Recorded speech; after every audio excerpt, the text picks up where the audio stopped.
I met you on a Thursday, Friday I took you home. Well, Saturday I'm begging you, baby, just leave me alone.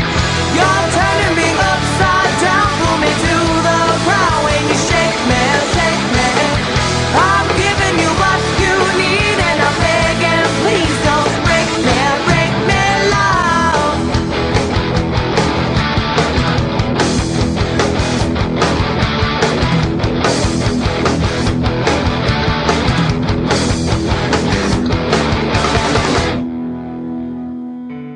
Well, it turns out that Mondane had an apprentice named Minax, who also happened to be his girlfriend, so when you shoved a blaster rifle up his ass, it kinda became personal. In fact, she's so pissed off at you that even though your character travels back to Earth, she takes over Caesarea, then tracks your ass down, opens a dimensional gate, and takes over your world too. Or at least I think that's what's going on in the context of the whole Ultima story arc. At this point it's a little muddy as to exactly what's going on and where we are, since the map has now changed from Caesarea to Earth as we know it, and yet Lord British is still around because he lives in a castle in the UK. And the real question isn't so much where we are as when we are, because there's actually a time travel storyline as well. Minax is doing some kind of time compression thing like the Sorceress in Final Fantasy VIII, and the timelines are all fucked up, so who the hell knows. Even more pressing a question, if your character is supposed to be the hero from Earth, how come you can choose a race between human, elf, dwarf, and hobbit? Look, they're little people, I get it, but you don't need to demean them further by calling them fucking hobbits. Or is the Shire an actual place and Peter Jackson just went to shoot there on location for Lord of the Rings? In this game, you're running around a map of Earth, jumping through time gates that lead you to eras before and after Minax has enacted her holocaust over the world. I'll tell you the truth, this game always confused the hell out of me. I never knew where to go, or when I was supposed to go there, and when I got there, what I was supposed to do. Even reading the walkthroughs just made no sense. I'll try to explain. Okay, bottom line, the goal is you have to kill Minax, who lives in a castle in the Time of Legends, which is protected by legions of demons and force fields. To get past the monsters, you need magic coins to negate and freeze time. To get through the force field without getting incinerated, you need the magic ring. Of course, the game never specifically tells you that's what the ring does, just that you should probably find one. Where's the ring? Well, one guy somewhere tells you that Father Antos has the ring. Where is he? Well, another guy tells you he's on planet 10, which is where the red Lectroids live, I think.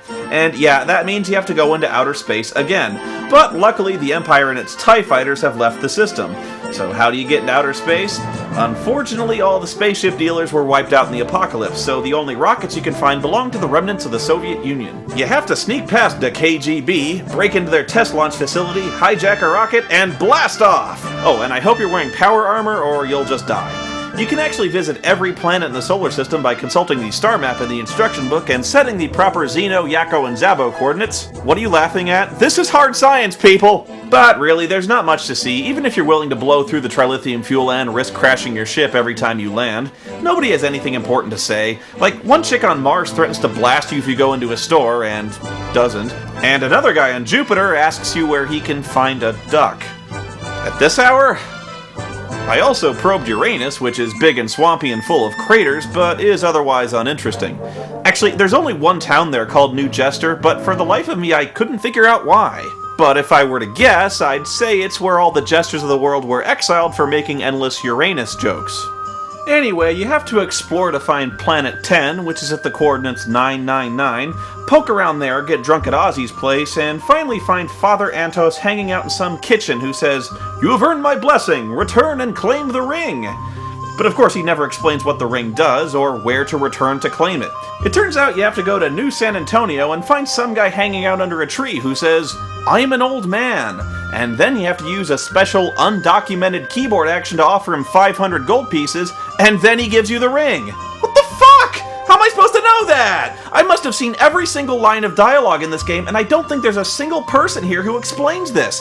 This guy certainly doesn't help. He doesn't even say he has the ring. He just says he's an old man. Why would I spontaneously shove a sack of 500 gold pieces into his hand? And yes, you actually have to go to Planet 10 to get Antos' blessing, or the old guy won't give you the ring. Oh, he'll take your money, but he won't give you the ring. How the fuck does this guy know? Does Antos update his fucking Facebook or something? Why does this random old guy sitting under a tree have a magic force field nullifying ring? Why does nobody explain anything in this fucking game? I don't know, but New San Antonio is a weird town anyway. While you're there, you can find a building called the Hotel California. Yes, the Hotel California, which is in San Antonio, Texas.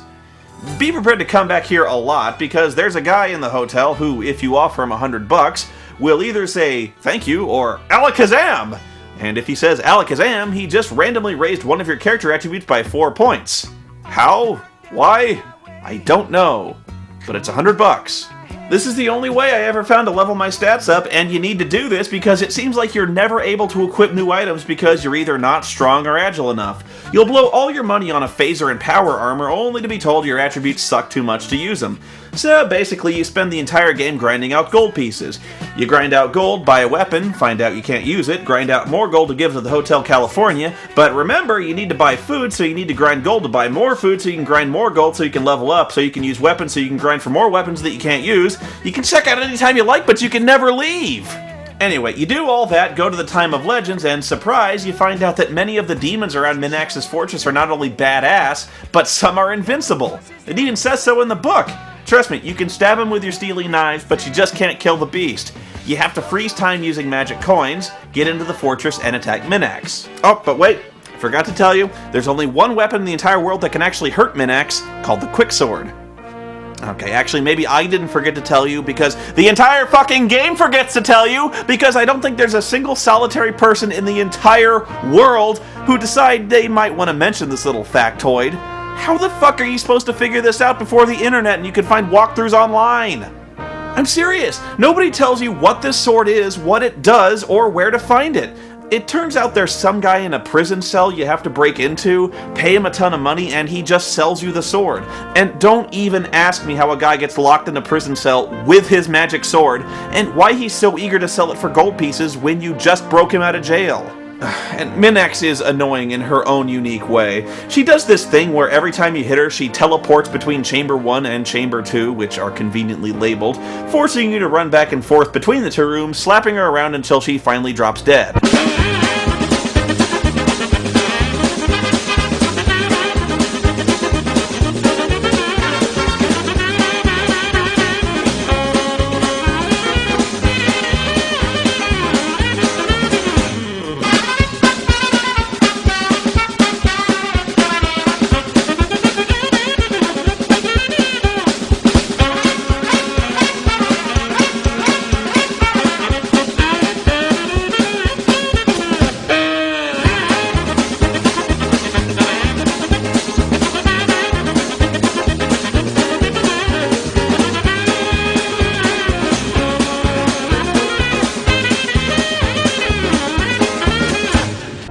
I was just a kid when I played this, so you can imagine how over my head all this was. I guess it did introduce a lot of depth and complexity to a relatively shallow gaming genre at the time, but it just confused the hell out of me. Some dance to remember, I dance to forget.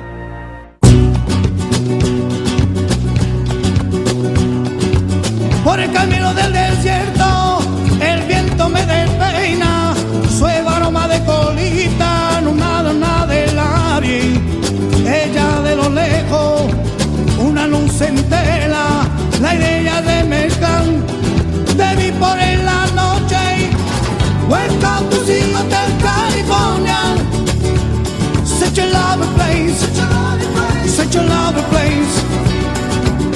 Welcome to the Hotel California, such a lovely place, such a lovely place.